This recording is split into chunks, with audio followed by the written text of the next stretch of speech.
엘리의 손자요 토후의 중손이요 숲의 현손이더라.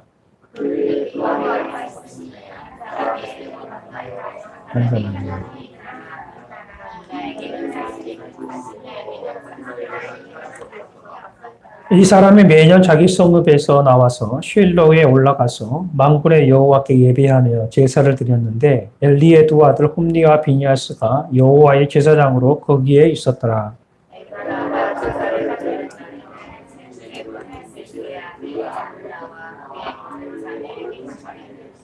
한나에게는 갑주를 주니 이는 그를 사랑함이라. 그러나 여호와께서 그에게 임신하지 못하게 하시니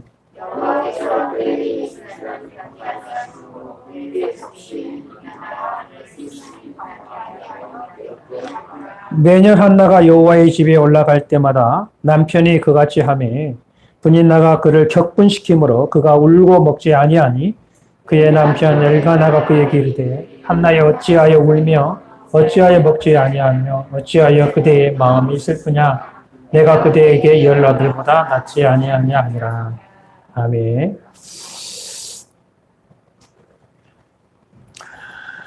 우리 교회사를 보게 되면 각 때마다 그 시대마다 어려움이 있었어요. 그런데 그 어려움이 있을 때마다 교회는 나라의 빛이었고 소금이었습니다.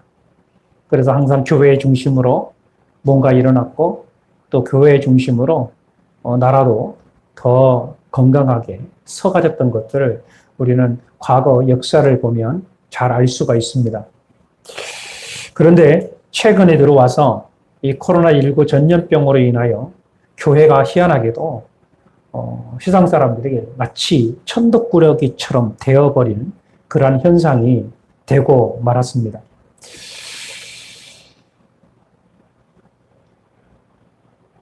과거 성경에 보게 되면 사사기서에 이런 내용이 있어요.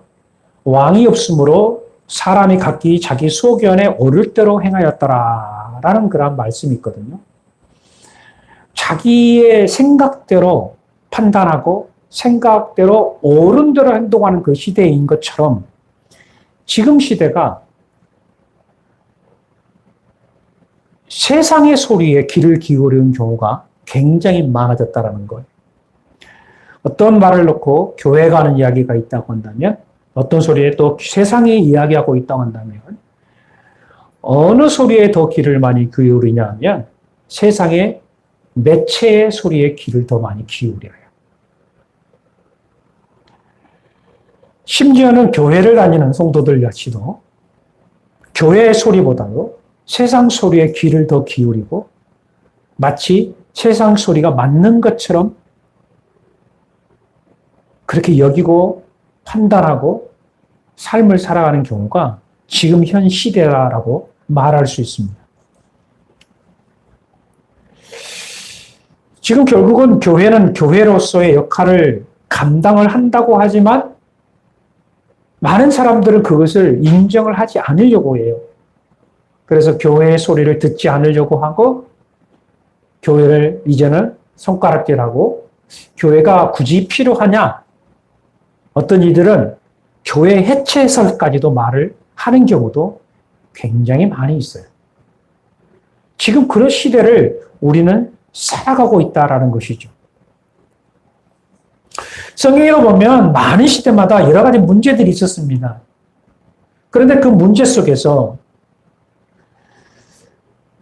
아주 특별한 것들을 보게 되면 그 특별한 건 뭐냐면 그 많은 문제 속에서도 여전히 하나님께서 일을 하고 계셨고 하나님께서 그 문제들을 해결해 나가셨던 것들을 우리에게 말씀하고 있다는 거죠. 그래서 믿음의 사람들은 그 하나님께서 일하시는 것을 보고 하나님이 일하시는 그 손을 붙잡고 그들은 모든 역경과 어려움을 극복해 나갔던 것을 우리는 성경을 통해서 줄곧 보아왔습니다. 오늘 또 이 내용 속에 우리에게 주는 교훈이 바로 그러한 내용이에요. 갑작스럽게 창세기에서 사무엘서로 넘어가게 됐는데 사무엘서 같은 경우에는 이렇습니다. 이스라엘 백성들이 가나안 땅으로 정착을 하고 그리고 땅 분배를 받죠. 그리고 거기에서 오랫동안 삶을 살아갑니다. 그때에 많은 위기들이 있었어요. 주변에 있는 나라들이 침공하기도 하고 또 가나안에 아직 정복하지 못했던 그런 족속들로 인하여서 어떤 이스라엘 백성들이 곤란한 일을 당하게 되고 이런 일들이 있을 때마다 그 이스라엘 한 지도자들, 이것을 우리는 하나의 사사라고 이야기하죠. 사사. 지도자들이 일어나서 그때 위기 때마다 나라를 구하는 일들이 있었어요. 그 사사들이 지나고 난 다음에 백성들이 뭔가가 좀 부족하다는 걸 느꼈어요. 어떤 것이냐면 우리에게도 좀 왕이 필요하지 않느냐. 왕이 필요하지 않느냐. 그렇게 소리들이 지금 나고 있는 상편이 바로 이 사무엘서에 등장을 하고 있거든요. 그렇기 때문에 한자에 굉장히 궤도기, 이런 정치적으로 굉장히 좀 복잡스러운 그런 현실 속에 지금 시작되고 있는 게 바로 사무엘서라는 거예요. 그러한 사무엘서의 시작을 함과 동시에 한 가정을 등장시켜요. 그 등장이 오늘 본문 1장에 보게 되면 1장 1절을 보면 그 가정은 에브라임 족속에 속한 엘가나의 가정이었더라라고 표현하거든요. 자, 에브라임 족속 기억나죠? 에브라임은 누구의 후손이죠? 요셉에게 두 아들이 있었죠. 에브라임과 므낫세. 그렇죠? 그래서 야곱이 우리가 지난 시간에 말씀을 배웠잖아요. 그리고 야곱이 에브라임과 므낫세의 안수를 할 때에 므낫세가 장자였고 에브라임이 차자예요. 그런데 손을 교차해서 에브라임 머리에 손을 얹고 므낫세의 왼손을 얹고 해서 그 장자의 권위가 좀 바뀌는 현상이 생겼잖아요. 그 에브라임 족속이에요. 그 에브라임 족속 가운데 엘가나 가정이 있었더라라고 표현을 하고 있어요. 그럼 뭔가 좀 의미가 있는 거죠. 그런데 그 엘가나의 족속에 대하여 성경은 이렇게 표현합니다. 첫째는 4절에 보니까 하나님 앞에 예배하는 삶을 살았던 가정이다. 뭐라고요? 하나님께 예배하는 가정이었다. 이게 하나님께 예배하는 가정이었다라는 거예요. 두 번째로는 2절에 보니까 그 엘가나에게 2명의 아내가 있었다. 한 명은 한나요, 또 한 명은 분인나였다라고 이야기를 하고 있습니다. 자, 하나님께 예배하는 가정이었고 2명의 아내와 함께 가정을 이루는 그러한 가정이었어요. 우리가 겉으로 볼 때에 이 가정은 굉장히 하나님을 섬기는 가정이고 또 가정에 화목한 것처럼 보이고 문제가 없는 가정처럼 보여요. 생활적으로도 여유가 있는 가정처럼 보이고 어떤 이 가정에 정말 어떤 본보기가 될 만한 그런 가정이라고 볼 수 있겠죠. 그런데 이 가정을 좀 더 자세하게 성경은 기록을 하고 있어요. 그 자세하게 내용을 돌아보니까 그 가정에 드러나지 않는 하나의 문제가 있었다는 거예요. 그 문제가 다름이 아니라 집안에 자녀로 인한 문제가 있었더라라는 거예요. 어떤 문제냐? 한나에게는 자녀가 없었고 분인나에게는 자식들이 있었다는 거예요. 분인나에게 자식이 몇 명 있었는지는 알 수 없으나 분명히 한 명은 아니고 여러 자녀들이 있었다라는 사실을 우리가 성경을 통해서 보게 되거든요. 자, 한나는 무자, 그냥 분인나는 자식이 많았어요. 그러다 보니까 한나와 분인나에게 어떤 구조가 만들어지냐면 갈등 구조가 만들어지는 거예요. 갈등 구조가 만드는 거예요. 이 갈등을 좀 더 구체적으로 보면 6절에 보니까 이렇게 표현합니다. 6절 중심부에 보니까 그의 족수인 분인나가 그를 심히 격분하게 하여 괴롭게 하더라. 한나의 족수인 분인나가라고 표현했어요. 여기서 매우 재밌는 표현을 썼어요. 그 분인나를 향하여 어떤 단어를 썼어요? 족수다라는 거예요. 족수. 이 족수라는 게 뭐예요? 이 적이요, 적. 남쪽에서는 북이 적인 것처럼 이 족수라는 표현을 썼어요. 집안에 같이 살면서 적대 관계에 있었다라고 이야기를 하고 있거든요. 야곱에게 4명의 아내가 있었죠. 야곱에게 레아, 라헬, 그 다음에 비라, 실바. 이런 4명의 자녀, 4명의 아내가 있었는데 이 4명의 아내들은 어떻게 서로 적대 관계에 있었죠. 그 대립 관계에 있었고 심지어는 이 대립 관계가 누구에까지? 자녀들까지 일어나게 됐죠. 그리고 결과가 어떻게 됐어요? 결국은 요셉이 미움을 받아서, 형제들의 미움을 받아서 죽을 뻔하게 되어지고, 심지어는 요셉이 팔림을 당하는 일까지 당하고 말았죠. 가정이 이렇게 편하지가 않다라는 이야기예요.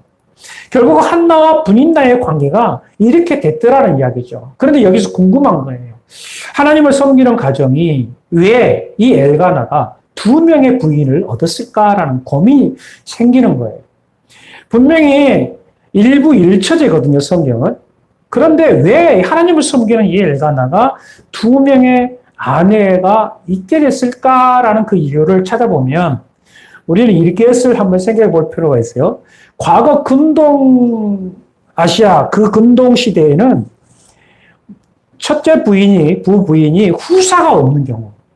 자, 아브라함에게 사라에게 후사가 없었죠. 그렇죠? 그 후사가 없을 때에 그 후사를 얻기 위해서 어떻게 취했나요? 사라가 자기의 몸종 하가를 아브라함에게 줌으로 인하여 후사를 얻게 했죠. 이게 근동 아시아에 있었던 그나의 하나의 규례 같은 어떤 그 시대의 계명과 같은 일이었어요. 그거와 같은 일이었어요. 그렇기 때문에 한나가 엘가나와 결혼을 했는데 한나에게 아이가 없어요. 그 계례는 이루어지잖아요. 그러다 보니까 후사를 얻기 위해서 2번째 부인을 얻었던 거예요. 바로 그게 분인나예요. 자, 그런데 이 둘째 부인을 얻을 때, 후사를 얻기 둘째 부인을 얻을 때에는 가장 혼자서 결정권이 없어요. 가장 혼자서 결정하는 게 아니에요. 반드시 누구의 허락을 받아야 되냐면 아내의 허락을 받아야 돼요. 사라가 허락을 해서 하가를 얻게 됐잖아요. 이 정확한 거죠. 그래서 오늘 보니까 이 부부 한나도 자기 스스로가 결정을 한 거예요. 그래서 분인나를 데려와서 후사를 얻게 하자라고 해서 2명의 아내가 된 거죠. 그러므로 시작은 굉장히 좋았던 것을 보게 되어져요. 아주 좋은 방향으로 될 수 있을까라는 생각을 했겠죠. 좀 더 젊고 또 아이를 낳을 수 있는 사람이었기 때문에 분명히 분인나를 통해서 뭔가를 이루고자 했겠죠. 그런데 문제가 생겼어요. 분인나가 아이를 낳자마자 하갈처럼 행동을 해요.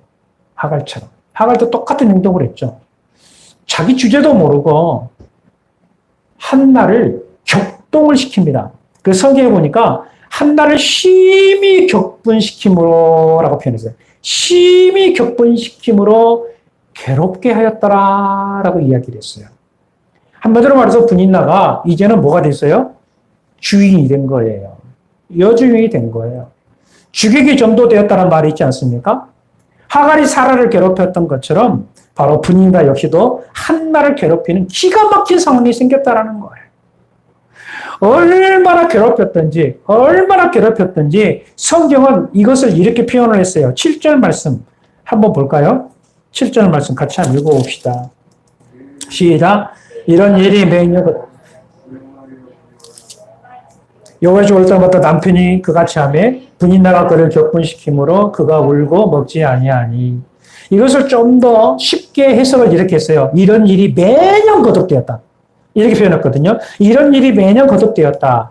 한나가 주님의 집으로 올라갈 때마다 분인나가 한나의 마음을 늘 그렇게 괴롭혔으므로 한나는 울기만 하고 아무것도 먹지 않았다라고 표현했어요. 그 상황이 한나에게 있어서 한나는 가정을 위해서 양보도 했고 집안을 위해 희생도 했고 심지어 주님의 성전에 올라가서 기도도 했고 예배도 드렸고 또 집안에 들어온 때마다 괴롭힘을 당하는 거예요. 얼마나 그 괴로움이 심했으면 너무나 괴로워서 먹지도 못하고 울기만 하는 상황이 되었다라고 이야기를 하고 있는 거죠. 잘해보려고 했습니다. 나 한 사람 희생하면 되는 줄로 알았습니다. 봐도 안 본 것처럼 들어도 듣지 않는 것처럼 참고 견디면 될 줄 알았습니다. 그리고 예배하고 기도하면 될 줄 알았습니다. 그저 시간이 지나면 잘 되겠지, 해결되겠지 하는 마음을 가지고 살았습니다. 그럼에도 불구하고 해결되지 않았어요. 고통만 더 심해졌습니다. 괴로움만 더 커졌습니다. 다 고생스럽습니다. 저럼 이 상황이 지금 한나의 상황이고, 어쩌면 이 한나의 상황이 우리의 상황이고, 이 우리의 상황이 사실 우리 한국 교회의 상황이에요. 잘해보려고 했는데. 그렇다면 여러분, 이것을 어떻게 해야 될까요? 문제는 있다면 분명히 문제를 해결해야 되지 않겠습니까? 이 한나에게도 문제가 있으니까 이 문제 해결을 해야 될 거잖아요. 이 문제를 해결하기 위해서 남편 엘가나는 여러모로 가장으로서 노력을 하는 것을 보게 되어져요. 그래서 엘가나의 노력을 먼저 보면 첫 번째, 엘가나는 삶에서 문제를 해결해 보려고 했어요. 삶에서 문제를 해결해 보려고 했다라고 했어요. 먼저 엘가나 자기의 가정에 그 한나가 아이가 없음으로 인하여, 후사가 없음으로 인하여 아이를 낳기 위하여서 한나와 의논을 하고 난 다음에 분인날을 취했죠. 이것은 분명히 문제를 해결해 보려고 했던 엘가나의 모습입니다. 하지만 이 문제 해결보다는 문제가 더 많이 생기고 말았어요. 자식을 낳아서 문제가 해결됐다라고 생각을 했는데 이것 때문에 가정에 더 큰 문제들이 생긴 거죠. 그래서 6절에 보니까 격분이라는 단어가 나오고 괴롭힘이라는 단어가 나오고 마음의 고통이라는 단어가 나와요. 여러분 이 세 단어는 우리 사람에게 굉장히 상처가 주는 단어거든요. 격분, 괴로움, 고통 이 세 가지. 지금 현재 이 엘가나의 가정이 그렇게 된 거예요. 격분, 괴롭힘, 마음의 고통. 결국은 집안이 평안해야 되는데 싸움으로 인해서 가정은 더 피폐해지는 거예요. 눈에 보이는 현실적인 문제를 해결해 보려고 주변의 세상 사람들이 해왔던 방법대로 그리고 그렇게 될 수 있을 것 같은 생각처럼 했는데도 불구하고 이렇게 안 되는 거예요. 여러분 세상 사람들이 교회를 볼 때에 여러 가지 각도로 보게 되는데 실질적으로 세상 사람들이 교회에 제대로 보지 못하는 것들이 있어요. 그것은 뭐냐면 예배에 대한 개념이에요. 세상 사람들이 이 기독교, 교회를 볼 때에 하나의 종교로만 봅니다. 하나의 종교로만 봐요. 인간의 필요에 의해서 만들어진 종교로만 그들은 인식을 하고 그렇게 보고 있다는 거죠. 그렇기 때문에 지금 코로나로 인하여서 교회에 가는 것에 대하여 그들은 이해를 절대 못합니다.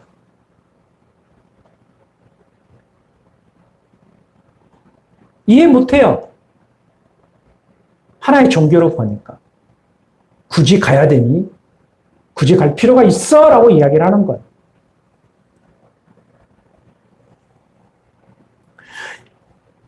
자영업 하신 분들이 이런 말을 하죠. 식당을 막으면서 교회 문은 열게 했다. 그러면서 댓글을 보면 아주 웃긴 말들이 많아요. 식당은 막으면서 교회의 문은 열었다. 여러분, 이들은 이것을 이해를 못해요. 교회를 왜 가느냐? 이 와중에 꼭 예배를 드려야 되느냐? 더 웃긴 게 뭔지 아세요? 심지어 성도들마저도 이런 생각을 하고 있는 사람들이 많다라는 거예요. 심지어 성도들마저 그래요. 특히 젊은 층들, 젊은 안수 집사, 우리 노예에서도 보면 젊은 안수 집사들이 그런 생각 갖고 있어요. 젊은 권사들이 그런 생각 갖고 있어요. 이 와중에 교회 문 열어야 되냐고. 이 와중에 교회, 목사님이 교회 나오게 한다고. 안수 집사나 젊은 권사들이 말할 정도라면 일반 서리 집사는 어떻겠어요? 교회에 나가야 되냐고. 그 웃긴 교회라고 하면서 스스로 그렇게 이야기를 해요. SNS 댓글을 보게 되면 정말 오해하는 그런 말들이 너무 많이 있어요. 그런데 여러분 실질적으로 가장 논리적으로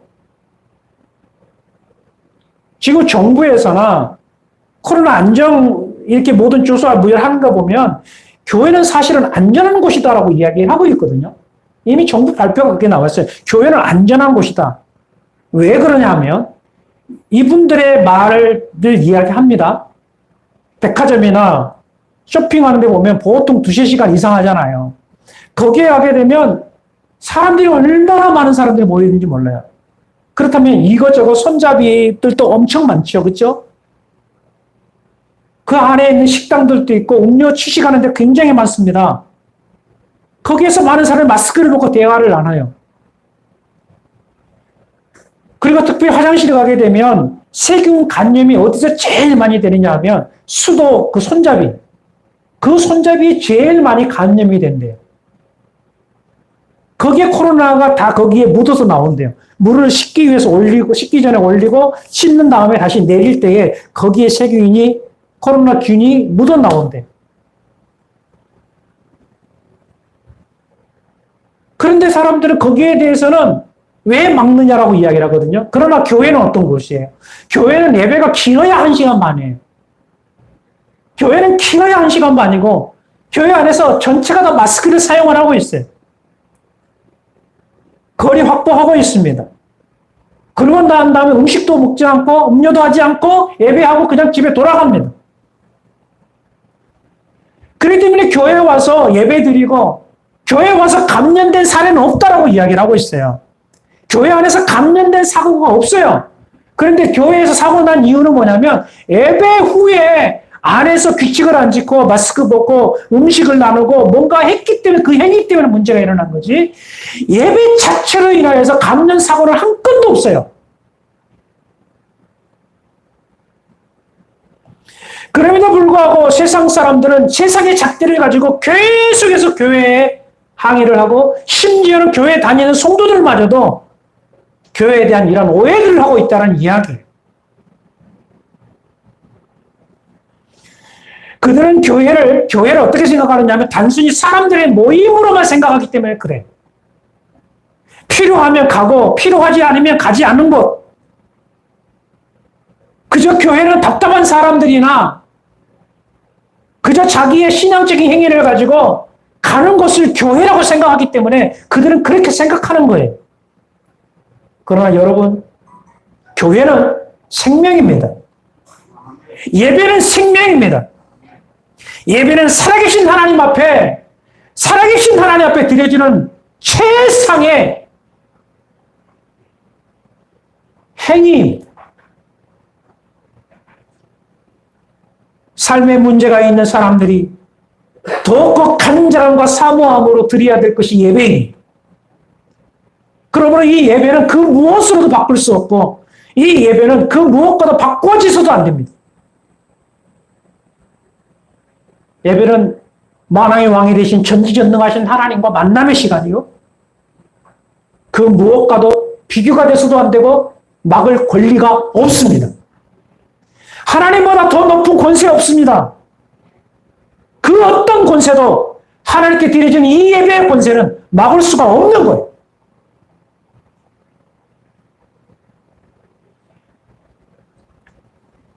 너무나 안타까운 것은 뭐냐면 성남의 우리 노회에 보면 이렇게 설교하고 예배를 드리고 있는데 구청 동사무소 직원들이 와가지고 목사한테 내려오라고.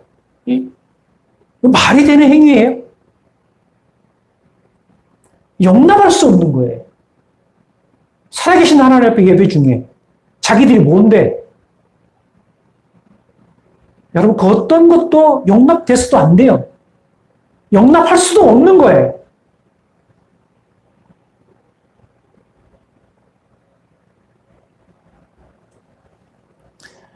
두 번째로는 물질적인 것으로 해결해 보려고 했음을 우리는 보게 되어집니다. 5절 말씀을 보게 되면 한나에게 갑절을 더 주고 사랑했다라고 있어요. 엘가나는 한나를 사랑했어요. 그런데 한나가 아이가 없음으로 인하여 또 분인나로 인하여 굉장히 고통스러운 모습을 보면서 자기가 할 수 있는 남편이 할 수 있는 방법은 뭐냐면 갑절을 더 주고 있어요. 한마디로 말해서 막 명품백을 갖다 주고 다이아몬드 뭐 손가락에 탁 띄워주고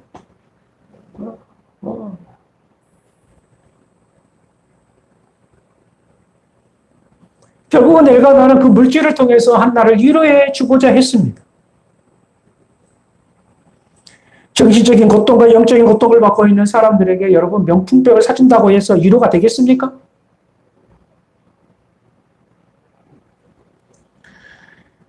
여러분, 지금 현재 이 시대에 살고 있는 수많은 사람들에게 위로가 될 수 있는 게 과연 무엇일까요?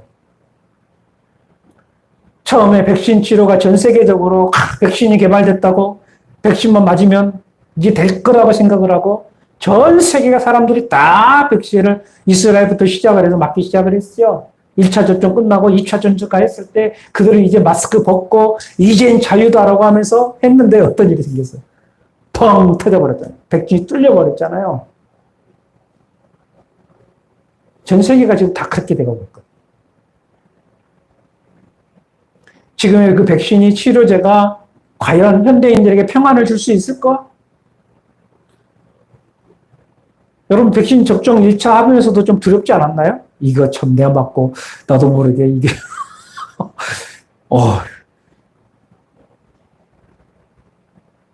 걱정되지요. 특별히 우리 20대들은 더 막 걱정돼요. 화이자 지금 맞고 있고 하는데 막 열이 막 38도, 39도까지 올라가고 막 이게 우리 나이대보다 젊은 친구들이 더 힘들어요. 그래서 20대들이 정말 이거 맞아야 되나 하는 걱정도 사실은 100인데요.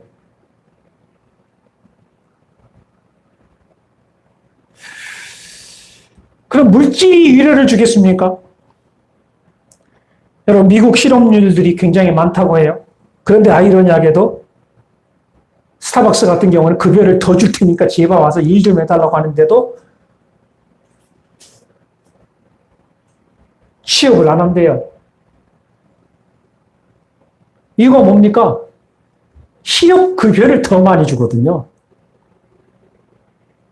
실업급여를 더 많이 주고 정부 보조금이 더 많아요. 그러니 누가 일을 하려고 하겠습니까?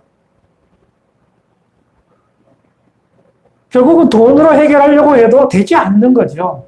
물질로도 그 마음속에 평안을 줄 수 없어요. 왜냐하면 돈이라는 거는 받으면 그 즉시 어디로 갔는지 도대체 날개 달렸는지 그냥 소멸돼 버리죠.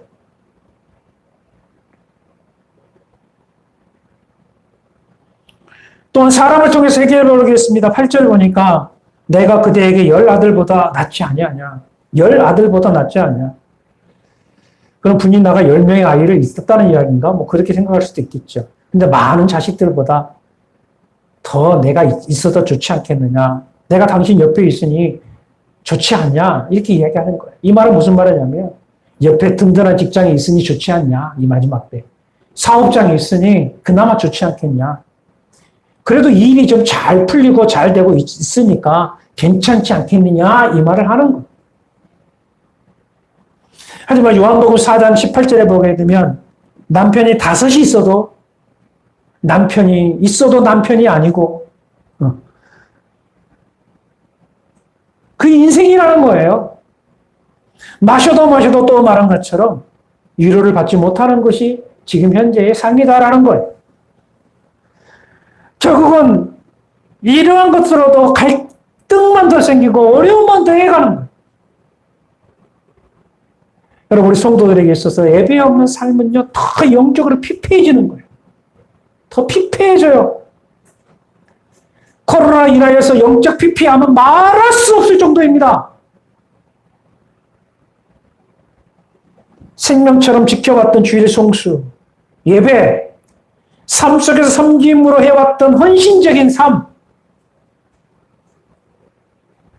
전도하는 삶, 생활비를 줄여가면서 해왔던 선교, 새벽이고 저녁이고 교회에 찾아와서 눈물로 기도했던 그런 기도 생활, 여러분 지금 생각해 보십시오. 어떠한가요? 우리들에게 있어 어떠한가요? 이제는 우리가 교회에 나오지 않아도 사실은 우리 마음속에 있던 두드림도 이제 갈증도 없어요. 교회 안 나가도 이제는 마음에 불편함도 없어요.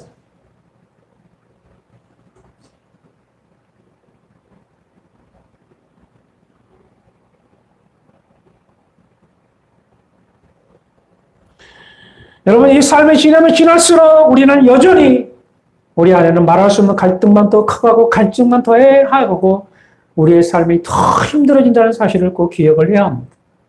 세상의 그 어떤 것으로도 우리를 채울 수 없어요. 삶에서 물질이 우리를 결코 자유롭게 할 수 없습니다. 엘가나의 방법은 실패했어요. 자, 그렇다면 어떻게 해결을 해야 할까요? 오늘 성경에 보니까 한나의 해결 방법이 등장합니다. 그 한나의 해결 방법은 10절 말씀입니다. 같이 한번 읽어볼까요? 1장 10절 말씀. 같이 읽습니다. 한나가 마음이 괴로워서 여호와께 기도하고 통곡하며. 아멘. 그의 마음이 너무나 괴로워서 여호와께로 가져가는 것을 보게 됩니다. 제단 앞에 엎드려서 통곡하고 기도합니다. 여기에서 보면 여호와께 괴로움을 통곡했다라는 말은 울부짖었다, 눈물 콧물 다 쏟아가며 하나님 앞에 엎드렸다, 하나님 앞에 쓰러졌다라는 거예요. 여러분, 이것을 여러분들이 한 번쯤 경험을 했으리라고 생각을 합니다. 이것도 저것도 되지 않을 때, 하나님 앞에 나와서 엎드렸을 때 눈물 콧물 쏟아가면서 주여 주여 하면서 울부짖는 그런 하나의 모습. 입으로 중얼거렸다라고 했어요. 중얼거렸다라는 말은 오랫동안 주여 주여 하면서 뭔가 그렇게 간절히 부르짖었다.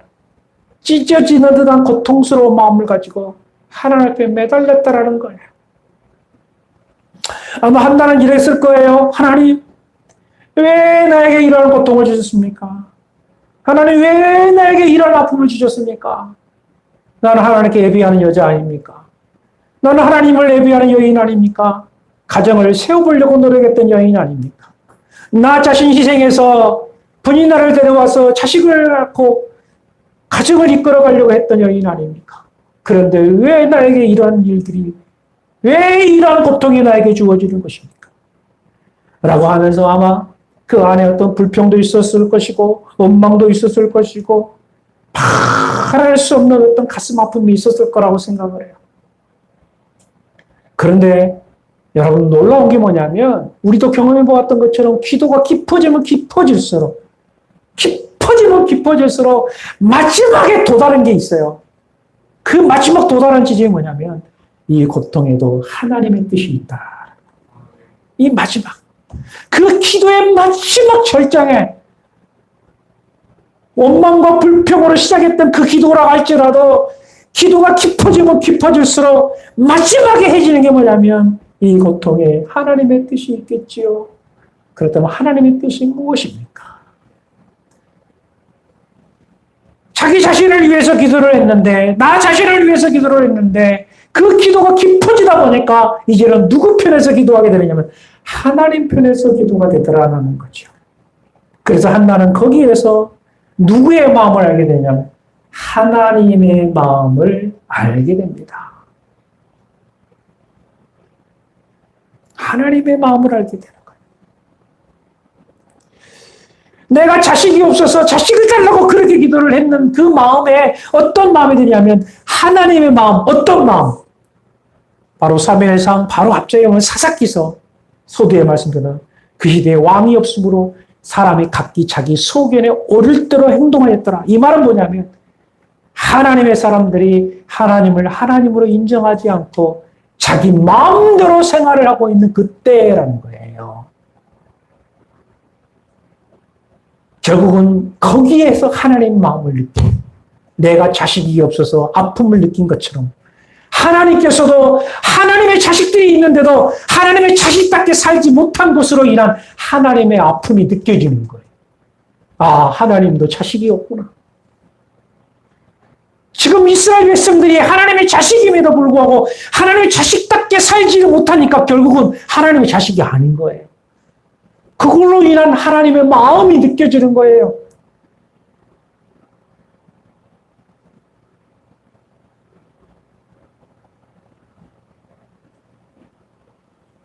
그래서 하나님의 음성을 듣는 거죠. 나에게도 자식이 없어.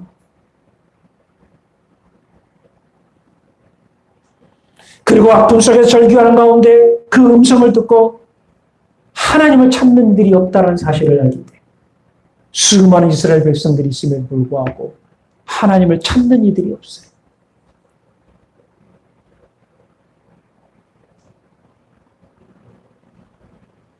문제가 있음에도 불구하고 여호와 라파 대신 치유하 대신 치료 대신 하나님께로 오는 자가 없다는 사실을 한나는 거기서 깨닫게 됩니다.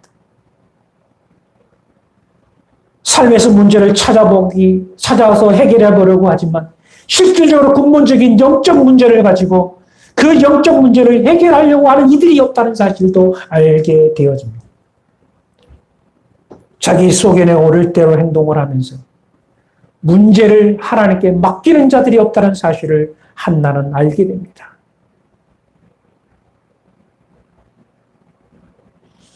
한나는 자신의 문제를 위해 기도했는데 자신의 아픔을 가지고 통곡하며 울부짖었는데 도리어 그 기도 속에서 하나님의 마음을 알게 되고 하나님의 아픔을 알게 되고 하나님의 눈물을 알게 되고 하나님의 절기의 소리를 듣게 되어집니다. 아, 나의 아픔이 아니라 하나님의 아픔이구나. 하나님의 아픔이구나. 얼마나 하나님 아프셨을까? 나도 괴로운데 하나님은 얼마나 더 괴로우셨을까라고 한나는 비로소 깨닫는 거예요.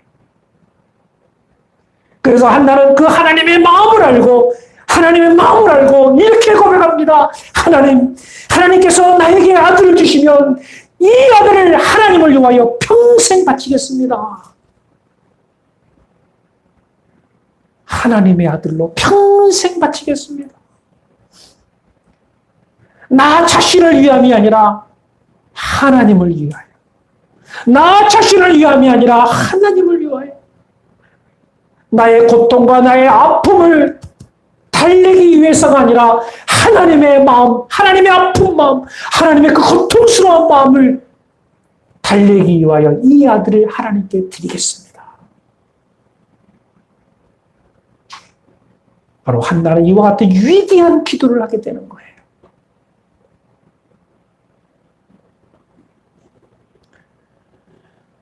성경 마태복음 6장 33절에 이렇게 말합니다. 그런즉 너희는 먼저 그의 나라와 그의 의를 구하라. 그리하면 이 모든 것을 너희에게 더하시리라.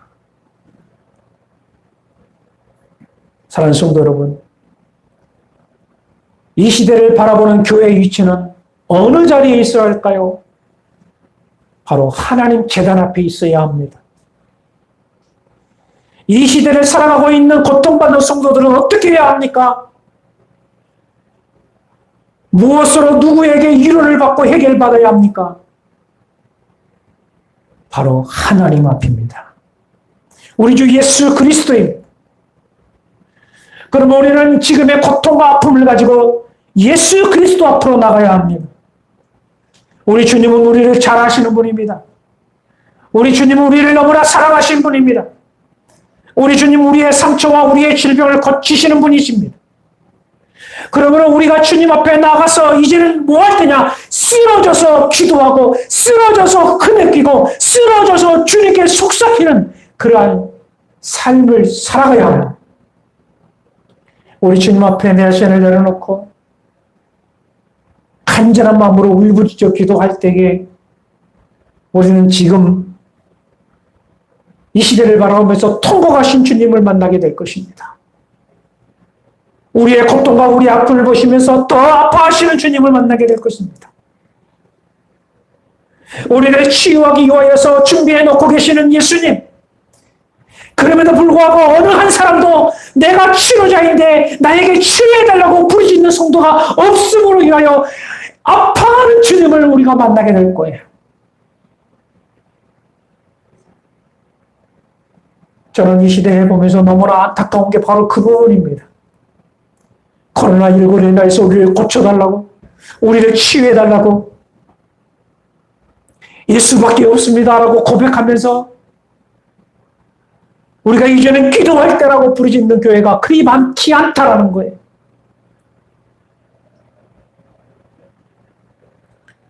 사랑하는 성도 여러분, 미약하지만 우리 열방교회 우리 성도들마저 우리 성도들이라도 우리가 영적으로 일어나십시다.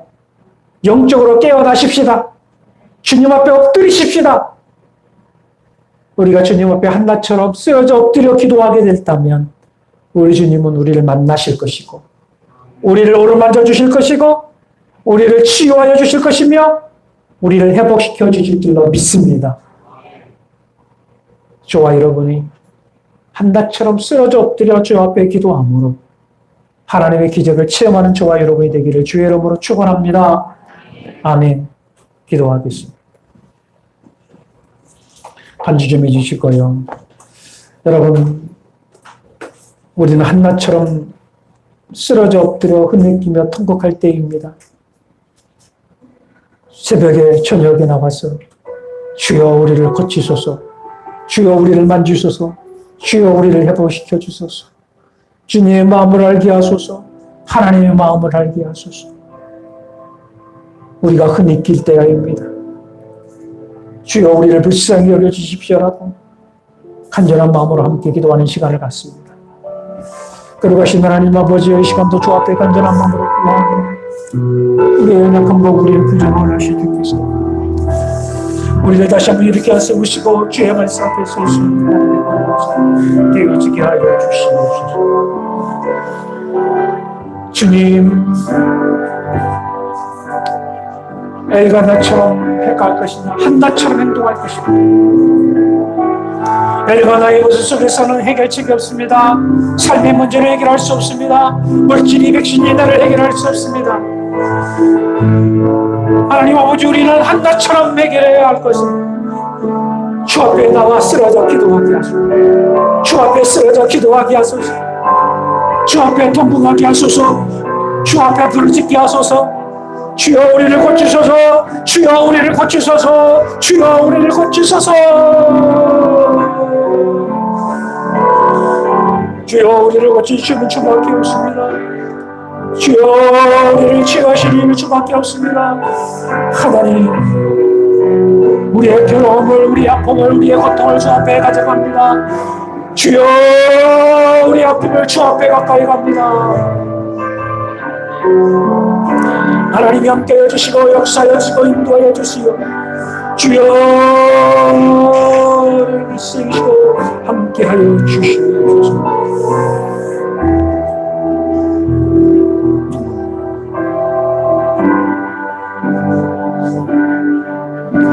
그러하신 하나님 아버지, 우리가 문제 앞에 이 문제를 해결하기 위하여 우리는 엘가나처럼 행동했습니다. 삶에서 문제를 해결해 보려고 했고 물질로 사람을 통해서 문제를 해결해 보려고 했습니다. 그러나 우리의 문제는 해결되지 않고 더 고통과 아픔만 가져왔습니다. 주여, 이 고통과 아픔을 이제는 주님께 한나처럼 가지고 나갑니다. 한나처럼 주 앞에 맡깁니다. 한나처럼 엎드려 주 앞에 맡깁니다. 주여, 주여, 우리의 괴로움과 우리의 고통을 주여 아시오니 우리를 불쌍히 여겨주사 고쳐주시고 해결하여 주시고 치유하여 주시고 하나님 함께하여 주시기를 원합니다. 주여, 주의 마음을 알게 하시고 주의 아픔을 알게 하시고 주의 소리를 듣게 하여 주시고 늘 주님과 함께하는 믿음의 삶을 살아가는 하나님의 사람들이 되어지게 하여 주옵소서. 나의 소견에 오를 대로 행동하지 않고 하나님께 맡긴 바 되어지게 하시고 주님께 맡긴 바 되어지는 삶을 살아가게 하여 주옵소서. 우리의 완전한 백신은 예수 그리스도이십니다. 나의 영혼을 회복시켜 주시는 분은 오직 주님밖에 없습니다. 나의 문제를 해결하실 분은 우리 주 예수밖에 없습니다. 주 앞에 흐느껴 울부짖어 기도함으로 치유되어지고 회복하는 귀한 우리 성도들, 우리 열방교회, 우리 한국교회, 전 세계 민족이 되어지게 하여 주시옵소서. 우리 주 예수 그리스도 이름으로 간절히 기도하옵나이다. 아멘. 우리 다 일어나서 찬양합시다.